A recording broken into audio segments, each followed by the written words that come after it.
어디에 머물 건가 라는 제목으로 하나님 말씀 나누겠습니다. 성경 전체적으로 보면 성경에는 크게 세 가지의 땅이 나옵니다. 애굽의 땅이 있고, 그 다음에 광야의 땅이 있고, 그리고 가나안 땅이 있습니다. 그 세 가지의 땅은 각각 성격이 너무 달라요. 먼저 가나안 땅은 뭐라고 했습니까? 젖과 꿀이 흐르는 땅이라고 했습니다. 더 이상 이리저리 헤매 다니지 않아도 돼요. 어디에 머물러야 할지 걱정하지 않아도 되고, 앞으로 무엇을 먹고 살아야 할지 그런 걱정도 하지 않아도 되는 땅, 궁극적으로 사람들이 가장 원하는 땅이 가나안 땅이죠. 얼마든지 내가 파종을 하고 내 힘으로 농사를 짓고 얼마든지 내가 원하는 것만큼 열매를 거둘 수 있는 땅, 그것이 가나안 땅이에요. 오늘 8절 9절 말씀에 밀과 보리의 소산지요 포도와 무화과와 석류와 감람나무와 꿀의 소산지라. 내가 먹을 것에 모자람이 없고 내게 아무 부족함이 없는 땅이며 그 땅의 돌은 철이요 산에서는 동을 펼 것이다. 이 가나안 땅이 이런 땅이다 라는 것을 한마디로 표현해 주는 것이죠. 포도나무가 넘치고 무화과나무가 넘치고 감람나무가 넘치고 이런 나무들은 다 풍요를 상징하는 것이거든요. 그만큼 가나안 땅은 풍요로운 땅이었다라는 것이에요.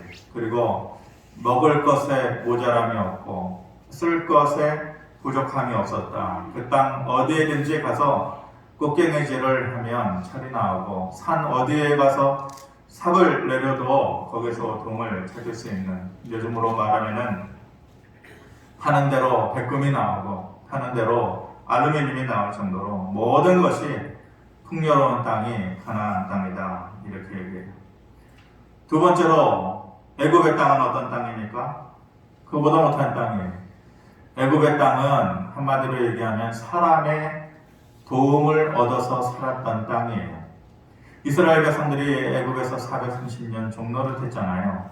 그래서 그들이 주는 녹을 받으면서 살았던 땅이죠. 그것이 없으면 살 수 없었던, 남의 도움으로 살았던 땅이 애굽의 땅이에요. 마지막으로 그럼 광야의 땅은 어떤 땅입니까? 별볼일 없어요. 아무것도 없어요. 그냥 모래바람 부는 땅에 아무것도 없는 땅, 생명이 있을 수 없는 땅, 막막한 땅, 황무지인 땅, 이게 광야죠. 사람들이 좋아하는 땅의 순서는 어떤 순서일까요? 여러분들에게 땅을 선택하라고 한다 그러면은 뭐부터 선택하시겠어요? 네, 다들 땅들 좋아하십니까? 다 가나안 땅을 봐요. 사람들이 원하는 땅의 순서는 뭐겠어요? 제일 먼저 가나안 땅이겠죠. 풍요가 있는 땅. 그 다음 선택하라 그러면 애굽의 땅일 거예요. 그리고 선택하고 싶지도 않은 것, 기억하고 싶지도 않은 것, 맨 마지막 꼴찌가 광야의 땅이겠죠. 그런데 하나님은 어떤 땅을 기억하라고 하시는가? 2절 초반부에 보니까 내 하나님 여호와께서 이 40년 동안에 내게 광야길을 걷게 하신 것을 기억하라 이렇게 말씀하셔요. 하나님께서 애굽에 430년 동안 있었던 그때를 기억하라라는 말은 없어요. 그때를 기억하면서 살아라 그러지 않아요. 가나안을 기억하라고 하시지도 않아요. 사람들 생각에는 가장 좋은 땅이 가나안 땅이고 가장 머물고 싶은 땅이고 가장 기억하고 싶은 땅인데, 하나님은 정반대로 제일 안 좋은 땅에서의 시간, 그 시간, 40년의 시간, 그것을 기억하라고 하셔요. 우리들의 생각과 다른 거죠. 왜 그러시나? 3절에 그 이유가 나와 있는데 같이 한번 읽어보겠습니다. 시작. 너를 낮추시며 너를 줄이게 하시며 또 너도 알지 못하며 내 조상들도 알지 못하던 만나를 내게 먹이신 것은 사람이 떡으로만 사는 것이 아니요 여호와의 입에서 나오는 모든 말씀으로 사는 줄을 내가 알게 하려 하십니다. 아멘. 광야 40년에는 애굽에서의 430년과 가나안 땅에서의 시간에서 없었던 것이 있어요. 광야 40년에는 특별한 것이 있었어요. 뭐냐? 저 앞에 써놓았지만은 광야 40년에는 특별한 하나님의 뜻이 있었어요. 특별한 하나님의 도우심과 보살핌이 있었어요. 그리고 하나님의 관심과 사랑이 있었어요. 이 3절 말씀에 그대로 묻어나죠. 너희를 그곳으로 이끈 것은 너희를 낮추시며 하나님께서 자기 백성으로 만들어 놓으시고 자기 멋대로 자기 삶을 살아가는 그 백성들 내치고 싶지가 않았어요. 그래서 하나님의 계획대로 다시 돌아오게끔 하는 첫 번째 단계가 그들을 낮추시는 거예요. 마음을 낮추시고 마음을 가난하게 하시고. 그러니까 하나님의 뜻이 있었어요, 광야에는. 그리고 만나를 너희에게 주시며 이게 하나님의 특별한 도우심이죠. 하나님의 보살핌이죠. 그리고 하나님의 관심과 사랑은 어디에 나와 있습니까? 너희들을 알게 하려 하여. 뭘 알게 하려고요? 사람이 떡으로만 사는 거 아니다. 하나님의 말씀으로 사는 것이다. 세상 방법으로만 사는 것이 아니다. 하나님의 도우심과 하나님의 함께 하심으로 살아가는 것이다 라는 것을 알게 하려. 관심과 사랑이 없으면 알게 하고 싶은 마음도 없어요. 자기 백성이고 자기 자식입니다. 끝내는 그 자식을 거두고 싶은 하나님의 관심과 사랑이 있으니까 그렇게 사는 거 아니다. 세상 방법으로만 사는 거 아니다. 칼과 무기로만 사는 것 아니다. 하나님의 이름으로 살아가야 됩니다. 알게 하려 그 사실을 가르쳐 주려고. 그러니까 거기에 하나님의 관심과 사랑이 있는 거예요. 그러니까 가나안 땅에도 없었고 애굽 땅에도 없었던 그 광야 시대의 40년에 똘똘 뭉쳐진 하나님의 이 세 가지, 하나님의 뜻과 또 하나님의 보살피심과 하나님과 하나님의 관심과 사랑이 여기에 있었던 거예요. 애굽에는 그런 게 없었어요. 하나님께서 침묵하셨어요. 오랜 기간 동안. 430년 동안. 그리고 도우심도 없었어요. 관심과 사랑도 멈춰 있었던 땅이 애굽의 땅이에요. 반면에 가나안을 보면은 그런데 그게 있었어요. 광야에 있었던 그 세 가지의 것이 가나안 땅에도 있었단 말이에요. 뭐예요? 그 가나안 땅에 살 때 하나님의 뜻도 있었어요. 하나님의 보살핌과 도우심도 있었어요. 하나님의 관심과 사랑도 있었어요. 그런데 차이가 있어요. 광야에서 누렸던 그것과 가나안에서 누렸던 것과의 차이가 있어요. 무슨 차이냐? 가나안에서 하나님의 뜻도 있고 보살핌도 있고 관심도 있고 사랑도 있었는데 사람들이 그것을 외면했어요. 하나님, 그거 필요 없어요. 여기에서는 제가 얼마든지 할 수 있거든요. 하나님의 뜻이 없어도 되고 하나님의 관심과 사랑도 못 받아도 되고 또 하나님의 보살핌이 덜 있어도 되고 이미 나한테는 그만한 힘도 있고 주변에 그만한 도움을 줄 사람들도 있어요. 이미 가나안 땅에서는 그렇게 변해버린 것입니다. 그런데 광야에서는 하나님의 뜻과 하나님의 도우심과 하나님의 관심과 사랑이 늘 깊고 넘쳤어요. 그것을 사람들이 배고파했어요. 목말라 했어요. 그리워하고. 그것이 없으면 당장이라도 죽을 수밖에 없는 그런 상황이었잖아요. 광야에서 돌아보면 사막이요. 돌아보면 물 하나 찾을 수 없고 돌아보면 어디로 갈지도 모르고 자기 혼자 움직이는 것도 아니에요. 2살 배기, 3살 배기 애들까지 다 끌고서 그 사막길을 걸어가야 되는데 그 하나님 도와주시지 않으면 도무지 살 수가 없는 것이에요. 당장 죽을 수밖에 없는 그들의 여정이었기 때문에 그 하나님의 손길에 목마를 수밖에 없는 거예요. 그래서 그 능력을 보여주시고 베푸시는 하나님도 그들에게 그것을 보여주시는 것을 기뻐하셨고 그것을 받고 보고 누리는 사람들도 하나님만 바라볼 수 있었던 것이죠. 하나님밖에 없다는 생각이 그때는 확실했어요. 순간순간 그랬어요. 하나님밖에 없습니다. 그 누구의 도움이 있을 수 있겠어요? 광야에서 아무것도 없어요. 달리 표현하면 하나님과 그 백성들 사이에 가장 가까웠어요. 가장 가까웠고 가장 좋았었고, 누가 억지로 하나님을 의지하라고 등 떠밀지 않아도 내일 당장이면 먹을 것과 마실 것이 끊어지는 그런 상황에서 하나님을 바라볼 수밖에 없는 그런 상황. 그것이 광야에서의 시간이었어요. 그때를 너희가 기억하라, 이 말씀입니다. 아침마다 기적처럼 하늘에서 이슬과 같이 내리는 것이 있었어요. 고운 가루. 뭐예요? 만나였죠. 사람들이 이게 뭐냐? 이게 뭐냐라는 것이 만나라는 의미예요. 하루에 한 오멜씩 만나를 거두도록 해주세요. 약 2리터니까 한 사람이 그렇게 많지도 않고 그렇게 부족해서 적지도 않을 만큼의 2리터 정도의 그 만나를 거두게 하셨어요. 그 이상은 거둬봤자 소용이 없어요. 곧바로 곰팡이가 슬고 썩어서 먹을 수도 없어요. 딱 그만큼만 하나님께서 내려주시는 뭐예요? 다음 날에는 또 다른 것을 내가 줄게. 매일매일 매 순간순간 하나님을 기대할 수밖에 없고 하나님을 바라볼 수밖에 없고 또 하나님을 기다릴 수밖에 없고 아침이 되면 그 하나님께 목매달 수밖에 없는 것이, 하나님께서 아마 그런 마음이었을 것 같아요. 내일 또 만나자. 내일 또 보자. 내일 때가 되면 또 보자. 내 자녀, 내 백성아, 또 보자. 하나님의 그런 마음이었을 것 같아요. 이런 상황이었기 때문에 하나님을 안 볼래야 안 볼 수가 없어요.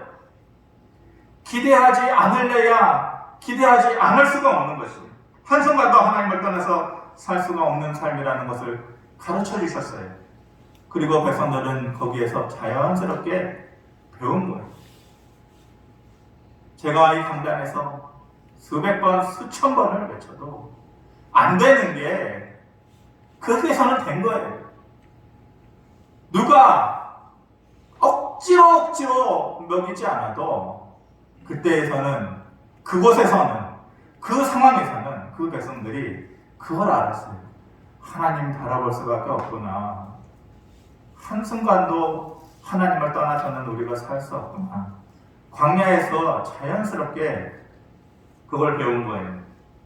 만나를 대표적으로 얘기한 것이지만 그것뿐이 아니었잖아요.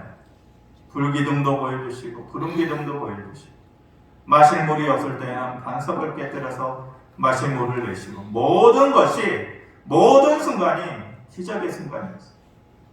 그런데 가나안에 들어가서 보니 아침마다 내리던 만나도 사라지고 불기둥과 구름기둥도 사라지고 눈에 보이는 하나님의 함께 하심이 다 사라져버렸어요. 적각골이 흐르는 땅인데 더 풍요롭고 모자람이 없고 부족함이 없는 그런 땅인데, 땅만 파면 철이 나오고 산을 가서 삽을 떼면은 동이 나오는, 그렇게 부족함이 없는 줄 알았는데 가보니 하늘에서 이른 비와 늦은 비가 내리지 않으니까, 멈춰버리니까 내 마음대로 되지 않는 거예요. 내 인생이 내 뜻대로 되지가 않는 거예요. 내 계획대로 되지 않는 거예요. 애써서 파종을 하고 농사를 짓고 지어놓으면 어디선가 내가 쓸 수 없는 외부적인 요인들이 갑자기 생겨가지고 빼앗기는 삶이 되어버리는 거지. 사사기 2장 14절 15절이 바로 가나안에서의 그 사람들의 삶의 모습을 대별해주는 말씀인 것 같아요. 여호와께서 이스라엘에게 진노하사 노력하는 자의 손에 넘겨주심에 그들이 다시는 대적을 당하지 못하였으며 그들이 어디로 가든지 여호와의 손이 그들에게 재앙을 내리시니 그들의 괴로움이 심하였다. 이렇게 말씀하세요. 원래 이스라엘 백성들은 어디로 가든지 이기게 하시는 하나님의 손길을 보았던 사람들이잖아요. 그런데 그 삶이 변해버린 것이죠. 가나안 땅에 들어가니까 어디로 가든지 재앙을 만나서 그들의 괴로움이 더해지는 삶이었다. 땅은 더 좋아졌는데 두려움은 더 많은 삶의 모습이 되어져 버린 거예요. 마치 우리들의 삶인 것 같아요. 땅은 더 좋아졌는데 그 땅을 애타게 갈망해서 가나안 땅으로 갔는데, 그리고 지금 우리는 가나안 땅과 같은 곳에서 살고 있는데 더 좋아진 것 같은데, 더 많아진 것 같은데 결코 평안이 없고 괴로움과 두려움이 끊이지 않는 삶. 그게 우리의 삶 아닌가요?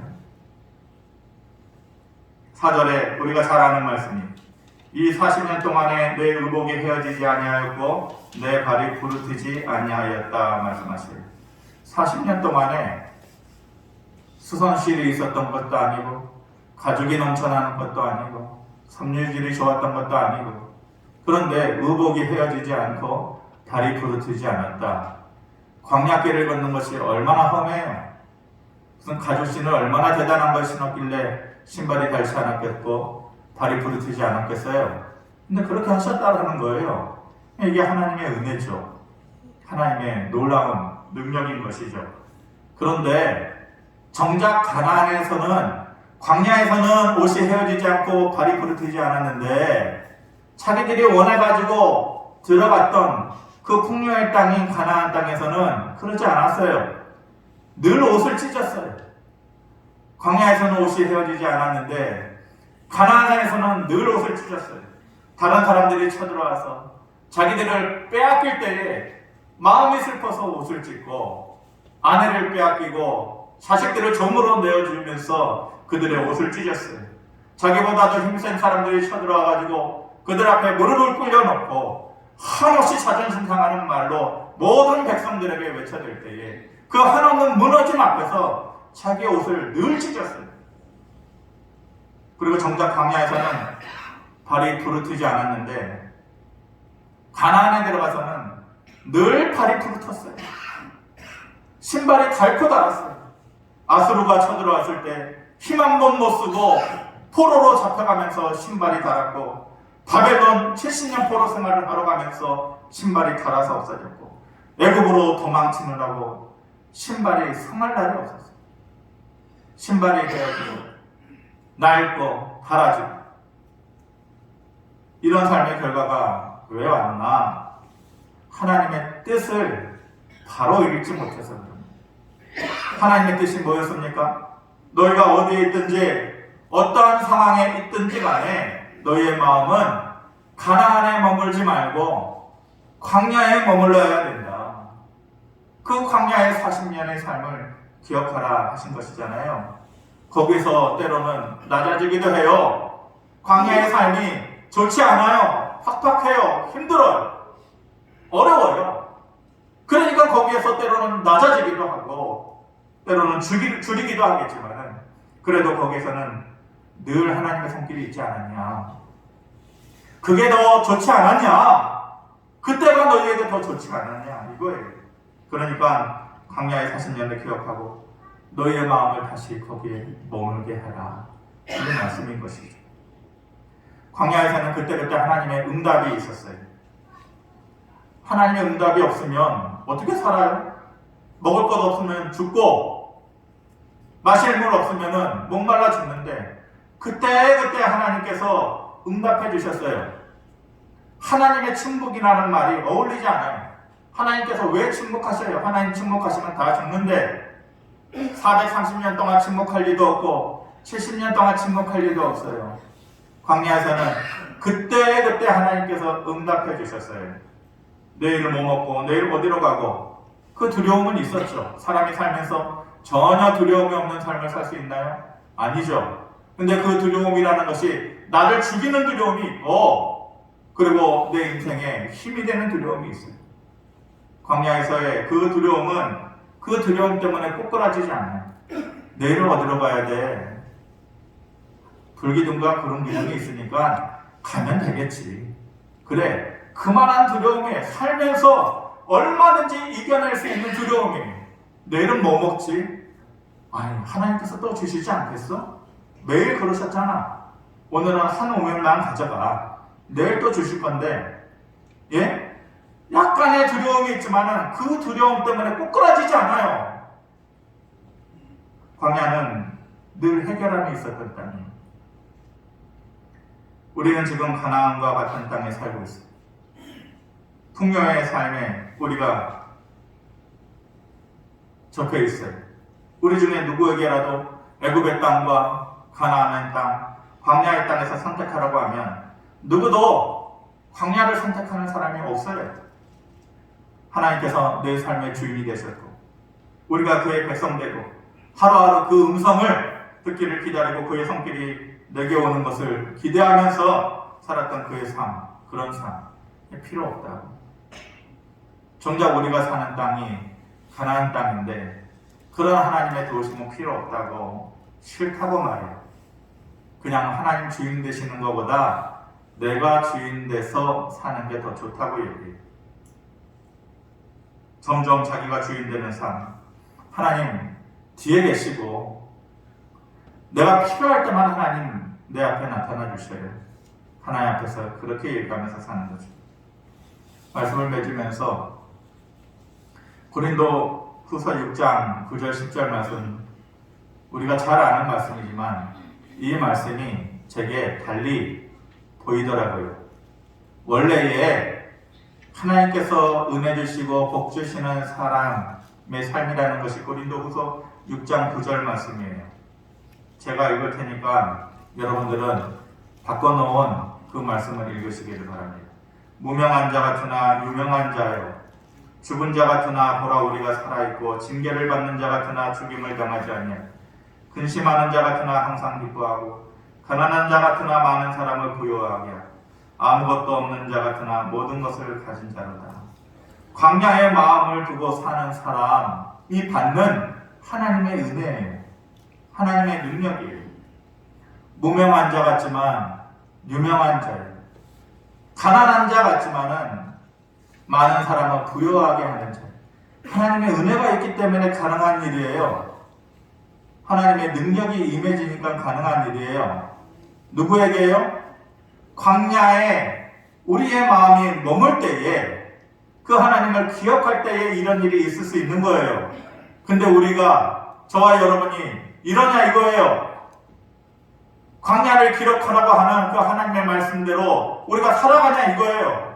목말라 있냐 이거예요. 우리의 마음이 애타냐 이거예요. 안 그렇잖아요. 그러니까 이 말씀은 이렇게 바뀌어져야 돼요. 불행하지만. 그리고 그 말씀이 그대로 되어지지 않으려면은 애씀이 있어야 돼요. 하나님을 바라봄이 있어야 돼요. 하나님의 말씀을 사람이 이리저리 선볼 수는 없지만은 하나님의 뜻이 이럴 것 같아요. 여러분들이 한번 읽어보시기 바랍니다. 시작.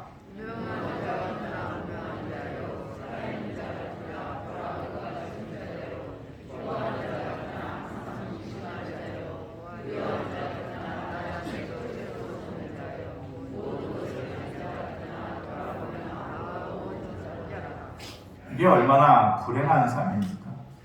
하나님께서 너희의 마음이 내게 머물면 가난한 자 같지만 너희는 부유한 자다. 아무것도 없는 자 같지만은 모든 것을 가진 삶이 될 것이다. 이게 하나님께서 우리에게 주신 특별한 능력이거든요. 근데 우리가 내가 주인 돼서 사니까 그 삶이 안 되는 거예요. 그래서 유명한 자 같지만 무명한 자예요. 나 잘 나가. 내 인생 성공했어. 그런데 왜 이렇게 가슴 한켠이 시린 거예요? 무명한 자예요. 살아있는 자 같으냐 죽은 자고, 기뻐하는 것 같지만 항상 근심하고, 외부적인 요인만 기뻐요.